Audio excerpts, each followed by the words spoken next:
केवल एक कठपुतली मुख्यमंत्री के रूप में नीतीश जी को काम करना पड़ रहा है। उनकी अब शक्ति भी वैसी नहीं रही विधानसभा में जो हुआ करती थी। केरला नंबर 1 आया और बिहार अंतिम पायदान पर है। तो नीतीश कुमार जी ने क्या किया और क्या परिवर्तन किया लोगों के हक और हुकूक के लिए, जो काम अगर किए होते तो ऐसी स्थिति नहीं आती। जो हो रहा है वहाँ, उसके आधार पर हम ये जरूर कह सकते हैं कि ये सरकार अपना कभी भी कार्यकाल पूरा नहीं कर सकती। आज हमारे साथ बातचीत करने के लिए पूर्व केंद्रीय मंत्री और कांग्रेस के राज्यसभा सांसद प्रसाद सिंह जी हैं, जिनसे हम तमाम मुद्दों पर बिहार की सियासत, बिहार में कोरोना की स्थिति और बिहार में कैसा सरकार चल रही है उस पर बातचीत करेंगे। सर, बिहार में कल मुख्यमंत्री ने कहा कि 6 महीने में 6 करोड़ वैक्सीनेशन की प्रक्रिया शुरू हो गई है। आप कोरोना की पहली और दूसरी वेव देखें, जिस तरीके से बिहार सरकार के लगातार तैयारियों को लेकर दावे फेल हुए हैं, तो क्या लगता है कि बिहार सरकार अब वैक्सीनेशन में सफल हो जाएगी? ये उसी तरह की बात है जब बिहार में पहली बार नीतीश जी मुख्यमंत्री बने थे तो पटना को पेरिस और सिंगापुर बनाने की बात करते थे। तो पटना वासियों ने देखा है, बिहार के लोग जानते हैं नीतीश कुमार जी को, और ये 6 करोड़ का दावा दीवा स्वप्न जैसा लगता है। अभी 8-10 दिन लगातार वैक्सीनेशन बंद था बिहार में। मैं भी बिहार जाते रहता हूँ और लोगों से पता करता हूँ। तो इस तरह की बात अगर हो जाए तो मेरे जैसा छोटा कार्यकर्ता को, पॉलिटिकल एक्टिविस्ट को बहुत खुशी होगी, लेकिन ये दीवा स्वप्न जैसा लगता है। सर, आरजेडी प्रमुख लालू यादव बाहर आ गए हैं और ऐसा लगता है कि अब कहीं ना कहीं जो विपक्ष था बिहार में, जो कहीं दबा लग रहा था, जो है उसके अंदर एक ताजगी आ गई है। और आपने सर बीते दिनों कहा भी कि अब बिहार में बहुत जल्दी तख्ता पलट होगा और महागठबंधन की सरकार बनेगी तेजस्वी यादव के नेतृत्व में। नहीं, वहाँ जो स्थिति है, जिस तरह का गठबंधन है और जिस तरह से 4-5 पार्टी मिलकर सरकार चला रहे हैं, भारतीय जनता पार्टी सबसे बड़ी पार्टी है, केंद्र में उनकी सरकार है, तो केवल एक कठपुतली मुख्यमंत्री के रूप में नीतीश जी को काम करना पड़ रहा है, जो शायद उनका व्यक्तित्व नहीं था। और पहली बार उनको ड्वार्फ बनाने की कोशिश हो रही है भारतीय जनता पार्टी के द्वारा। उनकी अब शक्ति भी वैसी नहीं रही विधानसभा में जो हुआ करती थी, और अब तो तीसरे नंबर की पार्टी हैं।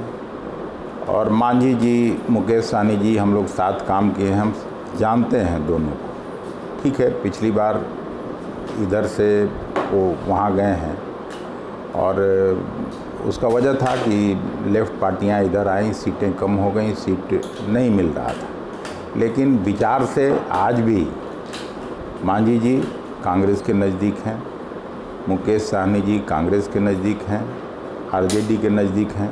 तो इस घुटन की स्थिति में ज़्यादा दिन वो लोग नहीं रह सकते, ये मेरा मानना है। सर, आपने मांझी जी और मुकेश सहनी जी का जिक्र किया कि तो क्या सर कांग्रेस के संपर्क में या महागठबंधन के संपर्क में दोनों नेता हैं? और दूसरी बात सर, ये अगर उनको क्या लगता नहीं कि सर वो उनको स्पेस नहीं मिल पा रहा है एनडीए में?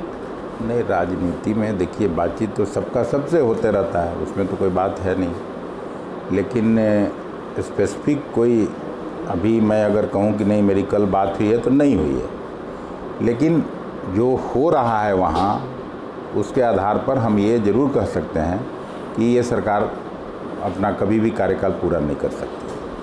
सर, कांग्रेस में संगठन में बदलाव की लगातार मांग की जा रही है और ये बार बार हुआ है। आप 2015 के बाद से भी तक देखें, विधायक जो है उसकी एकजुटता को लेकर सवाल उठता है कि कहीं वो टूट न जाए, लगातार सत्ता पक्ष ये दावे करता है। तो सर, इसमें कितनी सच्चाई है और कहा जा रहा है कि दिल्ली विधायकों को बुलाया जाएगा? देखिए, अब सवाल उठना और उठाना ये तो आप लोगों की जिम्मेदारी है, और आप लोगों अगर कुछ नहीं करिए इस तरह से, तो न्यूज़ भी नहीं बने। तो अपना न्यूज़ बनाने के लिए अपना व्यूज लाते हैं, वो अलग बात है। लेकिन पिछली विधानसभा में भी कांग्रेस के 27 एमएलए थे और लगातार ये सवाल आता था, सुर्खियों में रहता था कि कांग्रेस के विधायक टूट रहे हैं, इधर आ रहे हैं, जा रहे हैं। और उस समय कांग्रेस के अध्यक्ष ने भी पाला बदल दिया, जो विधान परिषद में थे, अशोक चौधरी जी आज मंत्री हैं। तो उनके चाहने के बावजूद ये पार्टी टूटी नहीं। तो अब आज तो 19 जो एमएलए हैं वो पूरी तरह से राहुल जी के नेतृत्व में, सोनिया जी के नेतृत्व में और कांग्रेस के विचारों से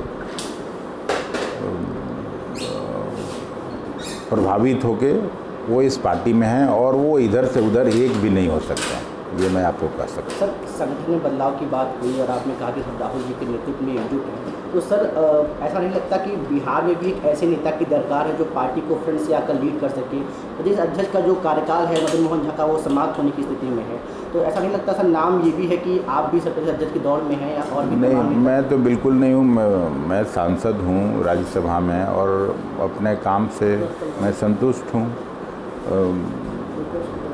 विपरीत परिस्थिति में कांग्रेस लीडरशिप ने मुझको यहाँ लाया है, तो जो काम दिया है वो मैं कर रहा हूँ और एक कार्यकर्ता के रूप में, एक सिपाही के रूप में जो भी संभव हो सकता है इस कैपेसिटी में मैं संगठन को भी मजबूत करने की कोशिश करता रहता हूँ। सर, 16 साल से एनडीए की सरकार है बिहार में, नीतीश कुमार मुख्यमंत्री हैं, वो कहते हैं कि हमने 16 साल में इतना काम किया जितना 15 साल में काम नहीं हुआ, लेकिन तमाम जो सरकारी एजेंसियों की रिपोर्ट आती है उसमें बिहार की स्थिति पहले से मतलब आप देखें सुधरी है, लेकिन अभी भी वो इंडेक्स में नीचे आ रहा है। नीचे नहीं, ये नीति आयोग का पिछला साल का भी रिपोर्ट था कि 28 राज्यों में प्रायः सभी मानकों पर बिहार 28वें स्थान पर था और इस बार आसाम के साथ फिर 28 राज्यों में 28वें स्थान पर है।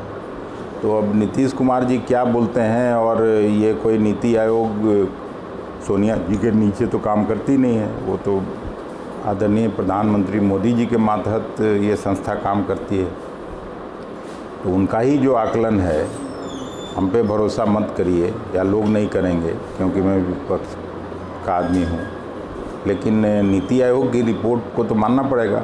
वो केरला को पहला स्थान दिया, तो ऐसा नहीं कह सकते हैं कि वो तो लेफ्ट का है, विचार से एकदम उत्तर और दक्षिण है भारतीय जनता पार्टी, और ये तो कहीं ना कहीं उसमें सच्चाई होगी, तभी केरला नंबर 1 आया और बिहार अंतिम पायदान पर है। तो नीतीश कुमार जी ने क्या किया और क्या परिवर्तन किया, लोगों के हक और हुकूक के लिए जो काम अगर किए होते तो ऐसी स्थिति नहीं आती।